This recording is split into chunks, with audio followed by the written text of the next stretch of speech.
All right, so Hassan, what'd you make?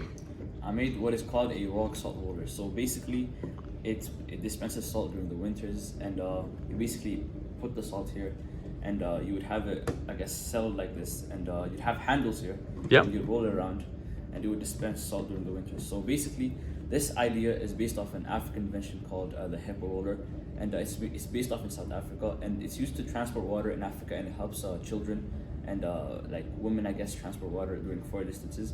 So I combined that and the fact that I needed something to dispense salt during my winters, and I made this hippo roller. So this rock salt roller. So basically, with my idea, I ideally want it to be half the width of a sidewalk, and yeah, this could be wrapped and used as storage all year round, and it could also be used to dispense fertilizers during the winters, during the summers. So it could be used in the winters, summers, and it could be used as storage all year round. All right, so how did you make that? Like, how'd you model it? I modeled this using 3D app called Fusion 360. Okay. And yeah, it took a while, and it took 4 days to print. It failed a couple of times, but it got here. Failing it was mostly my fault, I'll be totally honest, right? Like, I'm learning too, as much as you guys are learning. So I'm guessing when you design something like that, you have to make compromises Yes. in what you design. Yes. What were some of the compromises that you had to make in your design? Right. So the first compromise I'd like to talk about is the less circumference. So I wanted this rock salt roller to be available for everybody to use. So that went from old people to like younger people. So it could be as light. So I had to make it as light as I could. So one of the features I designed was to have it have less circumference to weigh less. So Okay. this is how it works. Yeah, exactly. Yeah. The second design feature is it having big patterned wheels. So when you have like less circumference, it looks like wheels, and for it to navigate, you have to have patterns. So I had it like big pattern wheels to, I guess, help it navigate in the snow easier. Kind of to provide traction for you and stuff like that, right? Yeah. No, so when I look on the inside, right, like it is hollow on the inside, right? But it's not like it's completely hollow and like completely solid. So I'm guessing fertilizer or salt, when it was inside, it doesn't kind of go directly out. It kind of fills in like a intermediate chamber before it can kind of fall out. And I guess that kind of slows the amount of salt or fertilizer that comes out, so it doesn't kind of come all pouring out at once type thing, right? Yes, that's how it's designed. Another feature was the big hole, I guess, so easily like put the salt inside, so it would be quicker.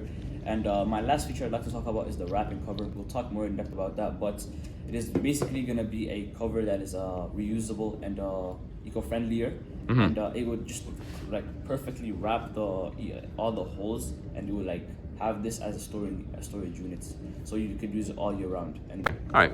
So right now we kind of have a normal way of doing things when it comes to like, maintaining our driveways. I go and buy a giant bag of salt.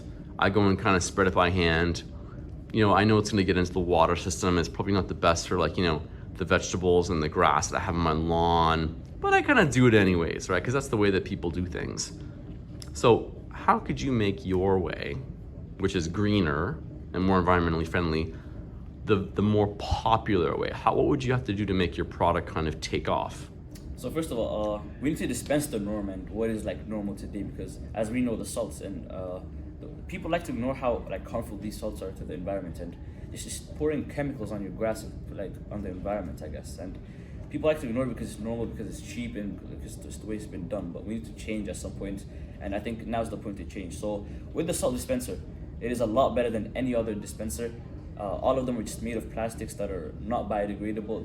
They'll last for years and years and years. This could be used in many ways. It could be used all year round. It could be used to do many different things, and it's more eco-friendly. So first off, using this product, I guess, is a lot better, eco-friendlier, and it could be used all year round compared to the products that are used to dispense salt.